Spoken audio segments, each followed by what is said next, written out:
If somebody falls, ikiwa mtu ataanguka, nobody greets them. hakuna mtu anawasalimu. You want to walk with the people with long coats. Unataka kutembea na watu wa koti mrefu. You cannot walk with those with miniskirt. Huwezi tembea na wale wa minisketi. You feel ashamed. Unahisi ni kana kwamba unaaibika. You don't attend your funerals at home. Hauendi katika zile matanga nyumbani. Because you are people of another church. Kwa sababu wewe ni watu wa kanisa nyingine. Your people watu wako are of another church. ni wa kanisa nyingine. And you call it separation.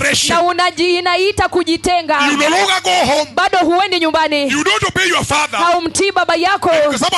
Kwa sababu hajaokoka. You have such character. Una tabia kama hiyo. He said the Pharisees, anasema Mafarisayo, they had a problem. Walikuwa na shida. Because they believed that they could not mix with anybody. Kwa sababu waliamini kwamba hawawezi changamana na mtu yeyote. So when Jesus came, hivyo wakati Yesu alikuja, and he began to walk with sinners, akaanza kutembea na wenye dhambi, they did not understand Jesus. Hawakumuelewa Yesu. Beloved people, watu wapendwa, if you want to know how mature you are, ikiwa unataka kujua jinsi umekomaa, is how you mix with sinners and survive. Ni jinsi ambavyo unachangamanya na wenye dhambi na bado utadumu. Forget about this false holiness. Sahau kabisa utakatifu huu wa uongo. Where you close yourself in a door in a house alone there. Mahali unajifungia ndani kwenye nyumba peke yako pale. No temptation comes your way. Hakuna majaribu yanayokupata. Then you claim you are born again because you were closed in the house the entire week. Kisha unajidai kwamba umeokoka kwa sababu ulikuwa umejifungia kwa nyumba wiki mzima. Get out and face people. Toka nje na ukutane na watu. And see how you behave